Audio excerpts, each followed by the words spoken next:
خمسة أطفي بها حر البغاء الحاطمة المصطفى والمرتضى وابناهما والفاطمة. الحمد لله وحده والصلاة والسلام على من لا نبي بعده.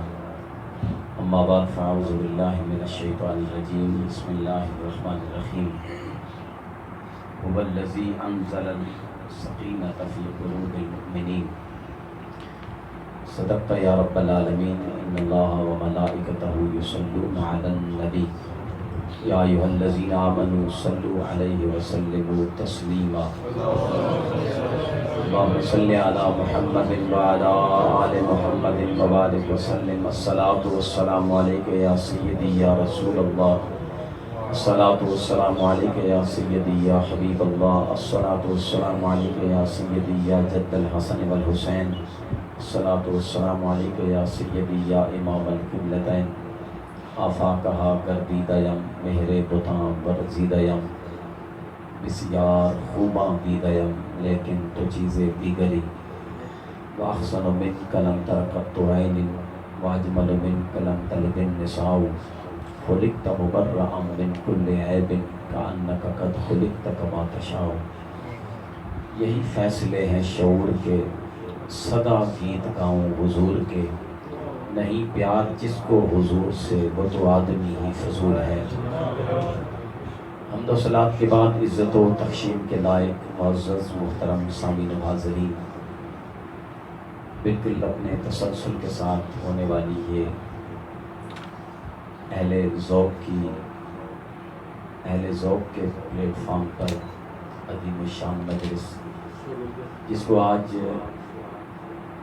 پہلی سہروردیہ نعت فاؤنڈیشن کے پلیٹ فارم پر اسے رجسٹرڈ بھی کیا گیا اور اسی مونوگرام سے آپ دیکھ رہے ہیں کہ لائیو دکھائی جا رہی ہے. قاضی ہاؤس میں ہر ماہ کی طرح ہم اپنی بخشش کا سامان کرنے کے لیے یہاں آتے ہیں اور خالصتاً اللہ اور اس کے رسول کی رضا کے لیے یہاں آتے ہیں. اور یہ ہمارا ایمان، عقیدہ، یقین، مسلک یہی ہے کہ جس مجلس میں اللہ اور اس کے رسول کا ذکر ہوتا ہے بندہ گھر میں بعد میں پہنچتا ہے، بخشش پہلے ہو جاتی ہے. آج کی محفل کی صدارت جناب عزت مآب منظور نظر سادات کرام سردار خالد افسر سہروردی صاحب، صدر سہروردیہ نعت فاؤنڈیشن راولپنڈی، آپ تشریف لائے. دل کی اتھا گہرائیوں سے میں اپنی طرف سے، قاضی صاحب کی طرف سے آپ کا شکریہ ادا کرتا ہوں اور خوش آمدید کہتا ہوں. عرض عزیز شخصیت اور نعت خانوں کے اس گلشن میں ایک مہکتا ہوا پھول اور قبلہ شاہ صاحب کی جن پر خصوصی نگاہ ہے، میری مراد راجہ فیصل سہروردی صاحب، آپ تشریف لائے. ہم آپ کا بھی شکریہ ادا کرتے ہیں. باقی احباب تو ہر ماہ آتے ہیں، سب کا شکریہ ادا کرتے ہیں اور سب سے پہلے ہم اللہ کا شکریہ ادا کرتے ہیں جس نے ہمیں اس مجلس میں بیٹھنے کی توفیق عطا فرمائی. ٹائم بالکل مختصر ہے اور جو عنوان دیا گیا ہے وہ بڑا طوالت والا ہے اور اس پر پورا کم از کم میں نے 22 دن اس پر محنت کی. مضمون ہے سکون اور خوشیاں کہاں ملتی ہیں. سبحان اللہ. سکون اور خوشیاں لازمی بات ہے. جس گھر میں موجود ہیں یہ کاشانہ ہے قاضی عمر الدین صاحب کا، تو یہ بھی سکون کی جگہ ہے. پھر اس پر نگاہ ہے الحاج سید فصیح الدین سہروردی صاحب کی اور ان کے برادران کی، یہ پھر اس سے عرفہ سکون کی جگہ ہے اور باعث تسکین یہ محفل ہے. پھر بھی ہم نے یہ آج اس مختصر سے ٹائم میں یہ دیکھنا ہے کہ جو قلبی سکون ہے اور روحی خوشیاں ہیں وہ کہاں نصیب ہوتی ہیں اور کسے نصیب ہوتی ہیں. میں نے کوشش کی ہے کہ اس مضمون کو ٹوٹلی طور پر قرآن مجید کی آیات سے اخذ کیا تھا، احادیث کو ذرا بھی اس میں ٹچ نہیں کیا۔ وہ پھر ایک طویل مضمون بن جاتا ہے، پھر اگر کبھی موقع ملا سے نبویہ سے اس کو تلاش کریں گے اور پھر اپنے معمولات میں بھی اس کو دیکھیں گے۔ ہم دیکھتے ہیں کہ اپنے ان معاملات میں اور اس دنیاوی جو زندگی ہم بسر کر رہے ہیں، ہم تو یہ سمجھتے ہیں کہ سکون اسی میں ہے کہ بندے کے پاس اچھی دولت ہو اور بینک بیلنس ہو، پاؤں کے نیچے اچھی گاڑی ہو اور مال و متاع کی کثرت ہو، تو ہم سمجھتے ہیں بس ہم سکون میں ہیں۔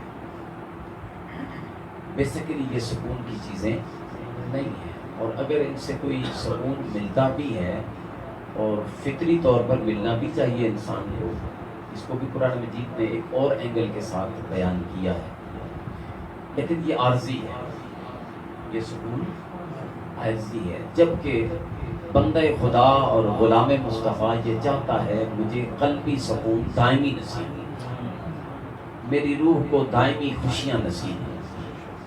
وہ جو دائمی خوشیاں ہیں اور دائمی سکون ہے اور جو اطمینان ہے، جو آرام ہے، جو چین ہے، یہ ایک ہی کبیر کے الفاظ ہیں، یہ کہاں سے میسر آتے ہیں؟ اس حوالے سے میں نے جس آیت کریمہ کا انتخاب کیا اور جس کا سہارا لیا ہے، سورہ الفتح کی آیت نمبر 4۔ اللہ رب العزت نے ارشاد فرمایا هو الذی، وہی اللہ ہے، انزل السکینۃ، جو سکون کو نازل کرتا ہے۔ پہلی بات تو یہاں سے یہ اخذ کی جا سکتی ہے اور یہ معلوم ہوتی ہے کہ سکون دنیاوی معاملات میں سے نصیب نہیں ہوتا، یہ اللہ کی عطا ہے۔ سبحان اللہ۔ هو الذی انزل السکینۃ، سکون وہی نازل کرتا ہے، اس کی عطا ہے، اس کی بارگاہ سے جس کو چاہے جتنا سکون دے، جب تک سکون دے۔ کئی ایسے ہیں اس دنیا میں اچھی بھلی رہائش ہوتی ہے اور اچھا بھلا بود و باش ہوتا ہے، سب کچھ ہونے کے باوجود میں وہ سکون میں نہیں ہوتے۔ آپ کے ساتھ مثالیں موجود ہیں، آپ دیکھتے چلے جائیں، بیچارے یہاں سکون نہیں پاتے، باہر بھاگ جاتے ہیں، پھر وہاں سکون نہیں پاتے، پھر کسی اور ملک میں چلے جاتے ہیں۔ ایسا ہی ہے، یہ سکون انہوں نے خود اڈاپٹ کیا، خود تلاش کیا۔ اگر اس سکون کو من جانب اللہ تلاش کرتے اور اللہ سے طلب کرتے کہ یا اللہ تو ہمیں سکون دے، تو پھر ان کو اپنے گھر کی جھونپڑی میں بھی سکون مل جاتا۔ یہ بھی قرآن نے بیان کیا ہے، هو الذی انزل السکینۃ، وہی اللہ ہے جو سکون کو، اطمینان کو، چین کو، آرام کو، خوشی کو، جو معنی کرے سکون کا یا سکینہ کا، جو معنی بھی کریں۔ اس میں قرآن مجید میں جہاں جہاں سکینہ کا لفظ 5 مرتبہ یا 6 مرتبہ استعمال ہوا، مختلف معنی میں ہے، وہی نازل کرتا ہے۔ کرتا کہاں پر ہے؟ جو چیز نازل ہوتی ہے، جب اس کی بارش برستی ہے، لازمی بات ہے زمین پر برستی ہے، اور پھر زمین کے ساتھ جتنی چیزیں ریلیٹڈ ہیں وہ بھی فیضیاب ہو جاتی ہیں۔ اسی طریقے سے جو اس کی رحمت ہے، فضل ہے، کرم ہے، سکون ہے، جو بھی ہے، اس میں سے جو سکون ہے اور جو خوشی ہے، جو اطمینان ہے، وہ جب نازل کرتا ہے تو اس نازل کرنے والی جگہ کا مرکز کیا ہے؟ فرمایا فی قلوب المؤمنین، ہم اپنی طرف سے سکون کو، اطمینان کو کسی اور جگہ پر نازل نہیں کرتے، محمد عربی کے غلاموں کے دلوں پر نازل کرتے، مومن کے دل پر، مومن کے دل پر۔ اور مومن کون ہوتا ہے؟ جس کا دل محمد و آل محمد کی محبت سے لبریز۔ حدیث نبیہ کا مفہوم ہے، اس میں ڈیٹیل ساری حدیثیں موجود ہیں، غالباً میں نے 1-2 مرتبہ آپ کو سنائی بھی ہیں، لیکن نچوڑ یہ ہے کہ جو امام بخاری سے لے کر کئی ائمہ حدیث نے یہ پہلی حدیث جو کوٹ کی ہے باب الایمان میں، کہ ایمان کی 70 سے زیادہ جزیات ہیں۔ کیا؟ جزیات ساری مل کر بھی کل نہیں بنتا، کل کے لیے ایک الگ قانون ہے اور کلیہ ہے۔ جزیات میں سے ایک جز یہ ہے، حضور نے فرمایا الطہور شطر الایمان، صفائی ایمان کا حصہ ہے۔ اس کا جز ہے، تو کیا جو زیادہ صفائی ستھرائی کا خیال کرے ظاہراً وہ معاشرے میں، محلے میں، گھر میں، اپنی ذات پر، تو کیا وہ صاحب ایمان کلی ہو جائے گا؟ یہ تو جز ہے نا۔ تو اس طرح 70 سے زائد جزیات مل کر بھی ایمان کو کل کی طرف نہیں لے جا سکتی۔ ایمان کی کلیت کے لیے دو چیزیں ہیں، یا محمد کی محبت یا آل محمد کی محبت، بس۔ تو جو ایسا مومن ہو جائے جس کا دل محمد و آل محمد کی محبت سے لبریز ہو جائے، اللہ اس کے دل پر اپنا سکون نازل کرتا، سکینہ نازل کرتا۔ اب یہ سکون ملتا کہاں کہاں ہے، کس کس جگہ پر جا کر ملتا ہے؟ بہت ساری آیات ہیں۔ ایک مقام اللہ پاک نے یوں بیان فرمایا، رب تعالیٰ نے فرمایا وَلَهُ مَا سَكَنَ فِي اللَّيْلِ وَالنَّهَارِ وَهُوَ السَّمِيعُ الْعَلِيمُ، سورہ الانعام کی آیت نمبر 13 ہے۔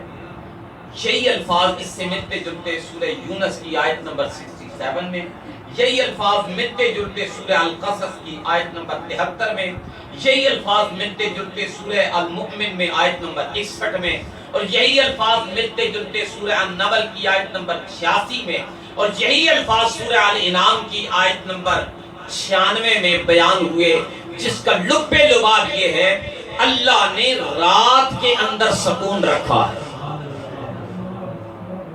بولیے اللہ نے رات کے اندر سکون رکھا ہے۔ اب یہ جتنے محفل سجانے والے اور بالخصوص یہاں تو کا حصہ بتا رہے تھے، عرصے دراز سے محفل کا انتظام ہوتا ہے اور انسلام ہوتا ہے۔ آپ سارے محفلی لوگ ہیں، جہاں جہاں دن کو بھی محفل ہوتی ہے، دوپہر کو بھی محفل ہوتی ہے، لیکن جو سکون، جو اطمینان سورج ڈھل جانے کے بعد رات والی محفل میں نصیب ہوتا ہے، اس کی کیفیت اپنی ہے۔ یہ نہیں کہ دن میں جو ذکر مصطفیٰ ہوتا ہے اس میں سکون نہیں ہوتا، لیکن سکون کا چونکہ تعلق رات کے ساتھ ہے تو اس میں ذرا اطمینان اور اطمینان کے ساتھ آتا ہے۔ اگلا جملہ، سکون کہاں ملتا ہے؟ رب تعالیٰ نے سورہ روم کی آیت نمبر 21 میں ارشاد فرمایا وَمِنْ آیَاتِهِ أَنْ خَلَقَ لَكُم مِّنْ أَنفُسِكُمْ أَزْوَاجًا لِتَسْكُنُوا إِلَيْهَا، اس کے ساتھ ملتے جلتے الفاظ سورہ الاعراف کے اندر آیت نمبر 129 میں، 129 میں یہی الفاظ ہیں۔ تھوڑے سے آگے پیچھے کر کے اللہ پاک نے فرمایا اے بندہ مومن، ہم نے تیری جنس میں سے ایک زوجہ پیدا کی ہے جو تیرے لیے باعث تسکین بنائی ہے، سکون کا باعث ہے، نیک بیوی۔ صحابہ کرام کا مجمع، میرے کریم آقا صلی اللہ علیہ وسلم، اس حدیث پاک کو حدیث ثلاثہ بھی کہا جاتا ہے اور اس پر بڑی بحث کی گئی ہے۔ رسول اکرم صلی اللہ علیہ وسلم نے فرمایا صحابہ کو مخاطب ہو کر انا حبب الی من دنیاکم ثلاثہ، مجھے تمہاری دنیا کی 3 چیزیں پسند ہیں۔ یہ جملہ قابل غور ہے، صحابہ کو حضور فرماتے ہیں مجھے تمہاری دنیا کی، کیا تمہاری دنیا کی، اس دنیا میں رہ کر بھی نبی پاک نے اس دنیا سے دل نہیں لگایا۔ فرمایا صحابہ مجھے تمہاری دنیا جس میں تم رہتے ہو اس کی مجھے 3 چیزیں پسند ہیں۔ الطیب، خوشبو پسند ہے، والامرۃ الصالحہ، اور نیک بیوی پسند ہے۔ کیوں؟ یہ تسکین کا باعث ہے۔ اگر نیک ہو، صابرہ ہو، شاکرہ ہو، ساجدہ ہو، راکعہ ہو، قائمہ ہو، صائمہ ہو، وہ تسکین کا باعث ہے۔ آپ ایمان کے ساتھ کہیں اشرف شہزاد صاحب اور چشتی صاحب، آپ کی نظر ایک جملہ، اگر میری اور آپ کی بیوی ان اوصاف کی حاملہ ہو جائے وہ ہمارے دل کا باعث ہوتی ہے، تو جو حسنین کی امی ہے اس کے سکون و اطمینان کا عالم کیا ہوگا؟ جو ہمہ صفت موصوف ہے، جو ہمہ صفت موصوف ہے۔ اور یاد رکھیے یہ جملہ ہر ایک پر نہیں ججتا، لگانا بھی نہیں چاہیے۔ ہمہ صفت موصوف رب تعالیٰ کی اپنی ذاتیں، اپنی صفات عالیہ جتنی ہیں اس کی ذاتی صفات ہیں، اور اس میں سے جتنی اس نے صفات کثرت کے ساتھ جس کو عطا کی ہے وہ ایک ہی ہستی ہے جس کو حسنین کا نانا سیدہ کائنات کا بابا جناب محمد رسول اللہ کہتے ہیں. ہمیں صرف موصوف ایک شخصیت. اور اما عائشہ صدیقہ مومنوں کی ماں کہتی ہیں میں نے فاطمہ سے بڑھ کر رسول اللہ کی صفات کا مظہر ادب کسی کو نہیں پایا. کائنات میں اگر کوئی ہمیں صرف موصوف شخصیت ہے جس میں ساری صفات محمدی آئی ہے وہ جناب سیدہ کائنات کی ذات. تو میں نے کہا جب ہماری بیویاں تسکین کا باعث ہیں، سکون کا باعث ہیں، شرط یہ ہے کہ نیک ہو جائیں، صالحہ ہو جائیں، ساجدہ ہو جائیں. تو پھر جو رسول اللہ صلی اللہ علیہ وسلم کی ازواج ہیں ان کے بارے میں آپ کا کیا خیال ہے؟ اگلا جملہ سکون کہاں ملتا ہے؟ سورہ نحل کی آیت نمبر 80. اب میں ڈیٹیل نہیں بیان کر رہا، ہم نے وقت پر اس کو ختم کرنا ہے. رب تعالیٰ نے فرمایا واللہ جعل لکم من بیوتکم سکنا. رب تعالیٰ نے فرمایا ہم نے جو تمہیں رہنے کے لیے ذاتی طور پر حلال کے پیسوں کا گھر عطا کیا ہے وہ بھی تیرے لیے سکون کا باعث ہے. اب رہنے کی جگہ جھونپڑی بھی ہو جائے نا تو کئی جھونپڑیوں والے کئی محلات والوں سے زیادہ مطمئن نظر آتے ہیں کیونکہ ان کا اپنا ذاتی ہے. اور محلات والے تو ادھر ادھر سے کلیکشن کرنے کے بعد بنا کر پھر باہر لکھتے ہیں آدھا من فضل ربی. سارا ڈرامہ ہے نا. تو وہ جو جھونپڑیوں پر رہنے والے لوگ ہیں ان کی چونکہ جھونپڑی اپنی کاوش سے بنتی ہے اور اپنی ذاتی استعداد کے مطابق ہوتی ہے. اللہ فرماتا ہے جو ذاتی جھونپڑی تجھے سر ڈھانپنے کے لیے دی ہے اس کو میں نے تیرے لیے سکون کا باعث بنایا. دعا کریں اللہ ہمیں بھی ذاتی مال حلال سے اپنا گھر بنانے کی توفیق عطا. کوئی سکون کا باعث. پھر رب تعالیٰ نے سورہ توبہ کی آیت نمبر 103 میں عجیب سے جملہ بیان کیا. سکون کہاں ملتا ہے؟ سکون کہاں ملتا ہے؟ فرمایا وَصَلِّ عَلَيْهِمْ إِنَّ صَلَاتَكَ سَكَنٌ لَهُمْ. اے محبوب صلی اللہ علیہ وسلم ان کے حق میں دعا کر چونکہ تیرا ان کے حق میں دعا کرنا ان کے لیے سکون کا باعث ہے.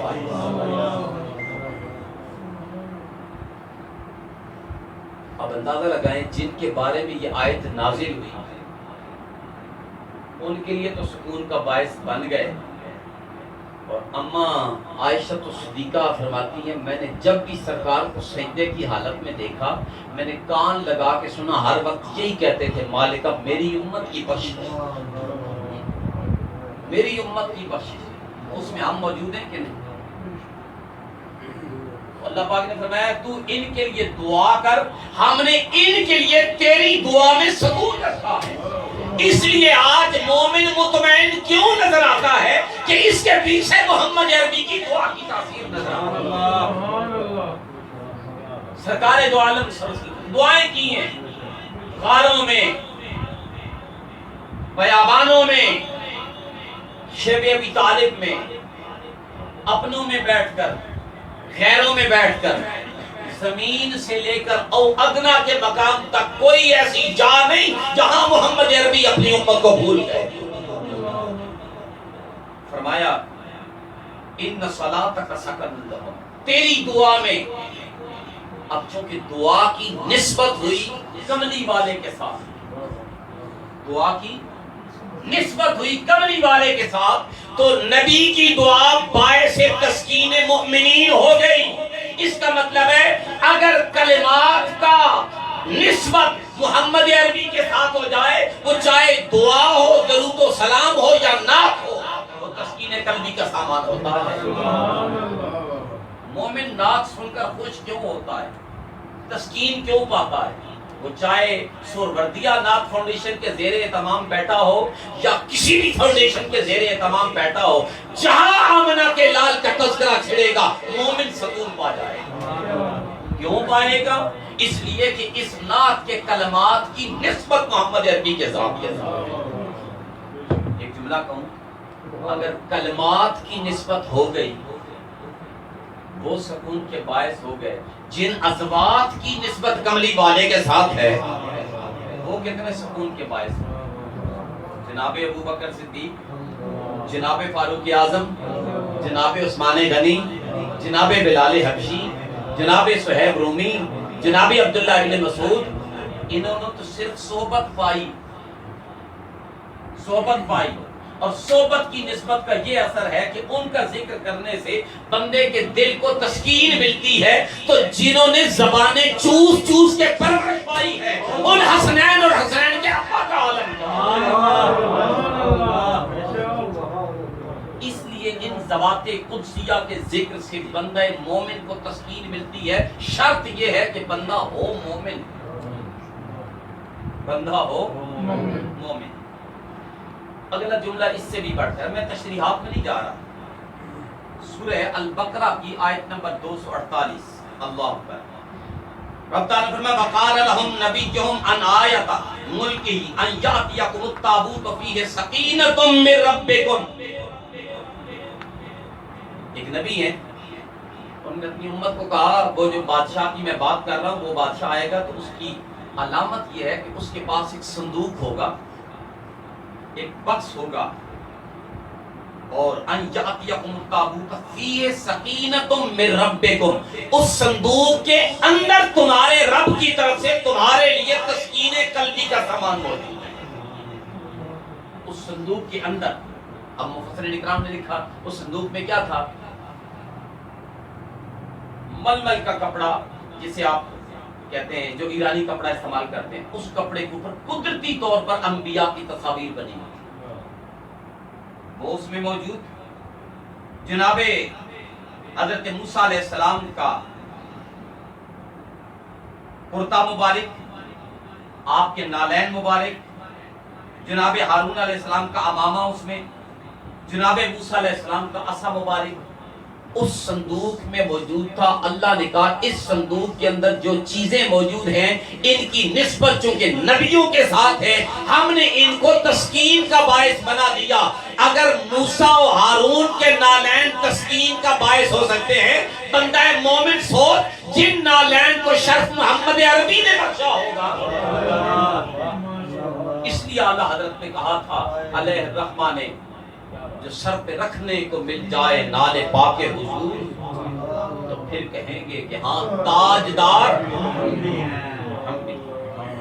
یہ تاجداریاں اگر صرف نالین کی خدمت سے مل رہی ہیں، اعلیٰ حضرت نے عقیدہ کیا دیا اگر نالین کی خدمت سے صرف تاجداریاں ملتی ہیں تو جنہوں نے رسول اللہ کے شہزادوں کی خدمت کی ہوگی ان کا عالم کیا ہوگا. آج تو لوگ کمپیریزن کر رہے ہیں نا، مبادلہ کر رہے ہیں اور دونوں کو شہزادہ بنا کے پیش کر رہے ہیں. میں نے اس دن بھی یہ جملہ کہا تھا کائنات میں واقع کربلا کے بعد ایک ہی شہزادہ نمودار ہوا جسے حسین ابن علی.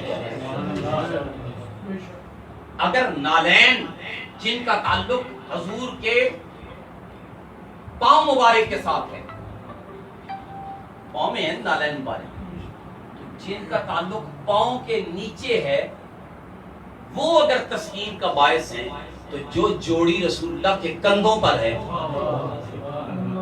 وہ کتنی تسکین کے باعث ہوگی، اور ان کا ابا رسول اللہ کے کندھوں پر ہے وہ کتنا تسکین کا باعث ہوگا چونکہ ان کی نسبت کملی والے کے ساتھ ہے. لہذا یہ صاحب تسکین ہو گئے. پھر اللہ رب العزت نے تسکین کے یہ سامان ہیں. پھر اللہ پاک نے سورہ التوبہ میں بڑی معروف آیت مبارکہ ہے، آیت نمبر 40 میں جناب سیدنا صدیق اکبر رضی اللہ تعالی عنہ آپ کا ذکر پاک کیا اور پھر فرمایا یقول لصاحبہ لا تحزن ان اللہ معنا فانزل اللہ سکینتہ علیہ. اس علیہ کی ہا کا ضمیر کا مرجع جناب ابو بکر صدیق کی ذات اقدس ہے.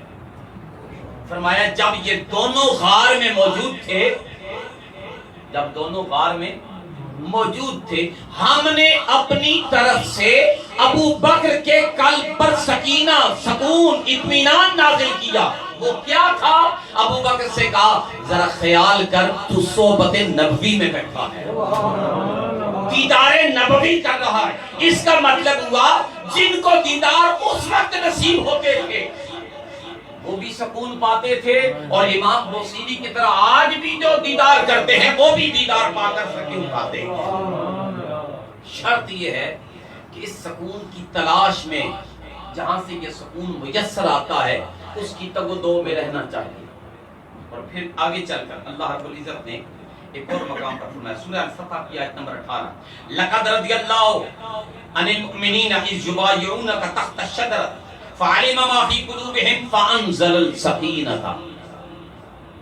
یہ بیعت رضوان ہے، ایک درخت کے نیچے سرکار تشریف فرما ہے، جناب عثمان غنی سفیر بنا کر بھیجے گئے اور ان کے بارے میں جو افواہ پھیلی سرکار نے بیعت کی۔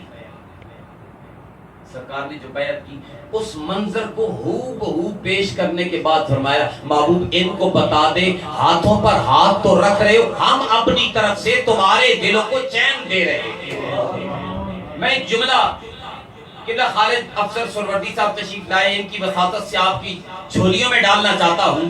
میں سمجھتا ہوں آج بھی کوئی شخص اگر کسی مرشد کے ہاتھ میں ہاتھ دے کر بیعت کرتا ہے اور اگر بوقت بیعت اس کے دل کو سکون ملتا ہے، یہ اسی تحت شجرہ بیعت کی خیرات ہے، اسی بیعت کی خیرات کا حصہ ہے۔ سرکار نے جو بیعت کی تھی اسی نسبت کو آج بھی جاری رکھا جاتا ہے۔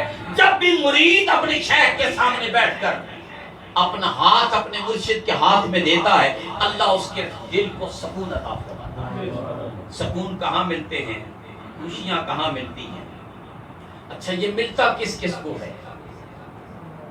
ہم نے پہلے ایک جملہ کہا، یہ دو ہی جملے ہیں قرآن مجید میں، سورہ توبہ آیت نمبر 26 میں اور سورہ الفتح کی آیت نمبر 26 میں، دونوں ایک ہی آیات ہیں۔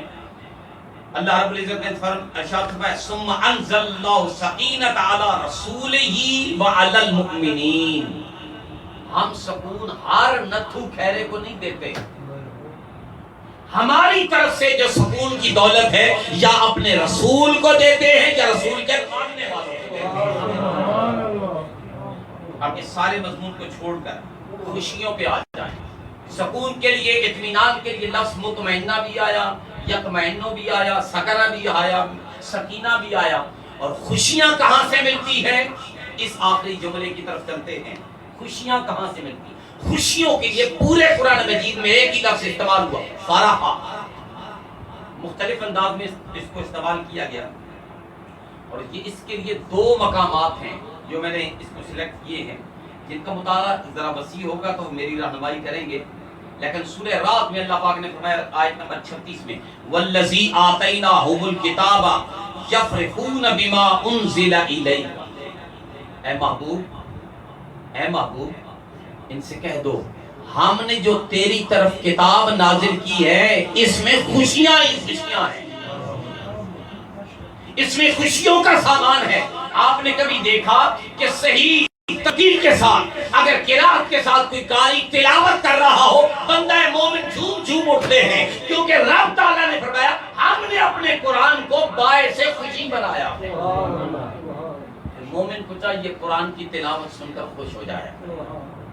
ایک مقام ہے ہم اس پوری محفل کو سینیریو پہ دیکھیں، تلاوت سے شروع کرتے ہیں، پھر نعت کی طرف جاتے ہیں، پھر مناقب کی طرف جاتے ہیں۔ اب میں تینوں کو اکٹھا پیش کر رہا ہوں۔ اس کے لیے قرآن کی ایک آیت اور نعت اور مناقب کو دیکھیے رب تعالیٰ نے کیسے جوڑا۔ فرمایا کل محبوب آپ فرما دیجئے بفضل اللہ وبرحمتہ فبذالک فلیفرحوا، ان سے کہہ دیجئے جب میری طرف سے تمہیں رحمت ملے، فضل ملے تو تم خوشیاں منایا کرو، تم خوشیاں منایا کرو۔ مفسرین کرام نے جتنی بھی آراء پیش کی ہیں ان میں سے ایک آراء یہ بھی ہے جو میری نظر سے گزری۔ فرمایا فضل سے مراد مولا علی ہے، رحمت سے مراد محمد عربی۔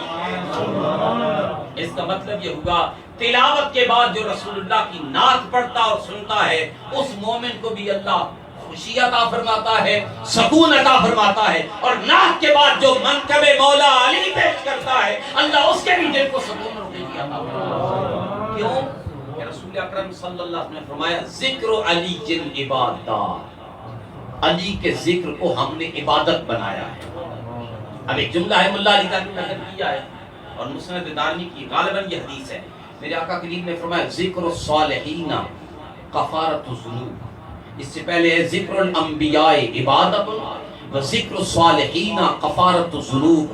نبیوں کا ذکر یہ عبادت ہے، نبیوں کا ذکر عبادت ہے، اور صالحین اولیاء کاملین نیک لوگوں کے ذکر سے بندے کے گناہ مٹ جاتے ہیں. لیکن مولا علی تیری عظمت کو کھڑے ہو کے سیلوٹ کرنے کو دل کرتا ہے. جہاں نبیوں کے ذکر کو عبادت گردانا وہاں تیرے ذکر کو بھی عبادت لکھا گیا. باقی تمام صحابہ صالحین ہیں جن کا ذکر کرو گے بندے کے گناہ مٹ جائیں گے. لیکن جب علی کا ذکر ہوگا جہاں نبیوں کے ذکر پر عبادت کا درجہ ملے گا وہاں علی کا ذکر کر کے بھی عبادت کا درجہ ملے گا. الذکر علی جن عبادت. اور اس حدیث پاک کی راویہ کون ہے؟ ام المؤمنین حضرت سیدہ عائشہ صدیقہ رضی اللہ تعالیٰ عنہ. امام حاکم المستدرک میں حدیث پاک کو لائے ہیں. لہٰذا یہ وہ سکون کی جگہ ہیں. سکون یہاں نصیب ہوتا ہے، خوشیاں یہاں میسر آتی ہیں، اطمینان یہاں ملتا ہے. اللہ پاک نے فرمایا میرا ذکر جو ہے نا، جس ذکر کو میں نے اپنے محبوب کی توصیف کی صورت میں پیش کیا ہے، جو آیت مبارکہ آتی ہے نا الا بذکر اللہ تطمئن القلوب. قاضی ایاز رحمۃ اللہ علیہ نے اسی آیت کے ضمن میں یہ حدیث نقل کی ہے کہ حدیث قدسی ہے. میرا رب کہتا ہے محبوب ذکروں کا ذکری، ہم نے تیرے ذکر کو ہی اپنا ذکر بنا دیا، ہم نے تیرے ذکر کو ہی اپنا ذکر بنا دیا. اور اس سے اگلا جملہ بھی قاضی اجاز شافعی رحمۃ اللہ علیہ وہ فرمایا کہ ہم نے صرف تیرے ذکر کو اپنا ذکر نہیں بنایا بلکہ ہم نے تجھے ہی اپنا ذکر بنا دیا. ہم نے تجھے ہی اپنا ذکر بنا دیا. اب جو بات کرے گا تیری زلفوں کی، پڑے گا واللیل اذا سجا، ذکر ہوگا تیرا، قرآن ہوگا میرا. اور جو تیرے چہرے کی بات کرے گا کہے گا والضحیٰ، چہرہ ہوگا تیرا، ذکر ہوگا تیرا، قرآن میرا ہوگا. فرمایا ہم نے تیری ذات میں ہی اپنے ذکر کو رکھ دیا ہے. اس لیے عاشق جب بھی مصطفیٰ کا تذکرہ کرتا ہے اسے رب تعالیٰ کی طرف سے سکون اور خوشیاں نصیب ہو جاتی ہیں. شرط یہ ہے کہ بندہ مومن ہو. بولیے بندہ مومن ہو. تین کیٹیگری کے لوگ ازل سے لے کر ابد تک، شروع سے لے کر تا قیام قیامت تک تھے، ہیں، رہیں گے. تھے، ہیں، رہیں گے. کافر، مسلم، مومن، منافق. کافر وہ ہے جو بظاہر بھی نہیں مانتا اور باطن بھی نہیں مانتا، اس کی زبان بھی نہیں مانتی، اس کا دل بھی نہیں مانتا. مومن وہ ہے جو زبان سے بھی کہتا ہے میں صدقے والی جاواں، میں سو جاؤں یا مصطفیٰ کہتے کہتے، کھلے آنکھ صلی اللہ کہتے کہتے، اس کا دل بھی ہر وقت یاد مصطفیٰ میں دھڑکتا ہوا نظر آتا ہے. اسے کہتے ہیں مومن. اندر باروں ہک. اور منافق کون ہے؟ ادھر بیٹھا ہوں ٹھیک ہے آپ ٹھیک کہہ رہے ہیں، یہ روایات ہوں گی، اس پر تھوڑا غور کریں گے. جو نبی کی شان میں نازل ہونے والی روایات پر بھی غور کرے سمجھو اس کا ایمان ابھی کامل نہیں ہوا. میرا جملہ ہے جو نبی کی شان میں آنے والی آیات و روایات پر بھی اگر غور کرے اس کا مطلب ہے اس کا ایمان کامل. حضور کی ذات کو، صفات کو، توصیفات کو، کمالات کو اور آپ کے معجزات کو تو بصر و چشم اس طرح تسلیم کرنا چاہیے جیسے آنکھیں بند کر کے بھی اگر بندہ کہے تو کدھر بیٹھا ہے وہ کہے میں مسجد بھی، کیونکہ اسے محسوس ہو رہا ہے کہ میں مسجد بھی ہوں. جس طرح بند آنکھوں والا اندھیرے کا بھی انکار نہیں کر سکتا، روشنی کا بھی انکار نہیں کر سکتا، اسی طرح جس کا ظاہر و باطن ایک ہو جائے وہ کبھی بھی محمد کی ذات کا، صفات کا، کمالات کا انکار نہیں کر سکتا. لہذا اللہ کی بارگاہ سے ہمیں یہ التجا کرنی ہے اللہ منافقوں سے بچائے، کامل مومن بنائے. اور یہ کامل مومن. اب آپ کہیں گے کہ منافق کو پھر ہم پہچانے کیسے گے؟ داڑھی سب نے رکھی ہوئی ہے، پگڑی سب نے باندھی ہوئی ہے اور سارے نمازیں پڑھتے ہیں، سارے روزے رکھتے ہیں. اور سیدنا فاروق اعظم کا جملہ آپ کی جھولی میں ڈال کر اجازت چاہتا ہوں. فاروق اعظم رضی اللہ تعالیٰ عنہ سب نام جانتے ہیں، خلیفۃ المسلمین ثانی ہیں اور ایسا شخص جو درہ لے کے ہاتھ میں تو مدینہ کی گلیوں میں گھومے اور در و دیوار کانپتے ہوئے نظر آئے. جناب فاروق اعظم رضی اللہ عنہ فرماتے ہیں ہم اپنی مجلس میں جب بیٹھا کرتے تھے صحابہ کرام بیٹھا کرتے اور لوگ آ کے بھی بیٹھتے. اب جو اہل علم ہے جن کا مطالعہ ہے وہ سمجھتے ہوں گے کہ صحابہ کی مجلس میں جو اور لوگ آ کے بیٹھتے تھے وہ کون ہوئے؟ تابعی.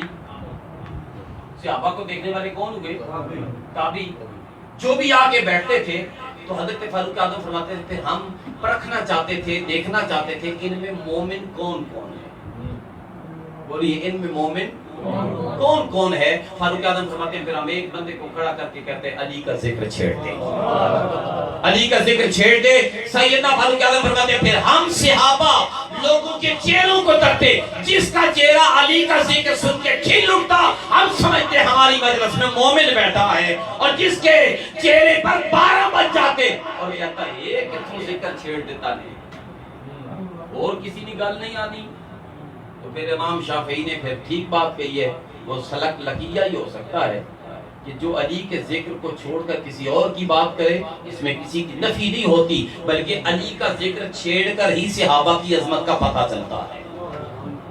جناب علی کا ذکر منافق اور مومن کی پہچان ہے دور حاضر میں بھی. لہذا جب بھی بیٹھو جہاں بھی بیٹھو محمد و آل محمد کا تذکرہ خود بھی کرو اور کر کے لوگوں کو سکھاؤ بھی اور دیکھو بھی ان میں مومن کون کون ہے, منافق کون کون ہے. اللہ ہمارے دلوں کو منافقت سے پاک کر کے بالکل ایمان سے لبریز کر دے, تاکہ اس کی بارگاہ سے جو سکینہ نازل ہوتی ہے, جو سکون نازل ہوتا ہے, جو اطمینان ملتا ہے, جو خوشیاں ملتی ہیں اس بندہ مومن کو نصیب ہو جائیں. وآخر دعوانا ان الحمدللہ.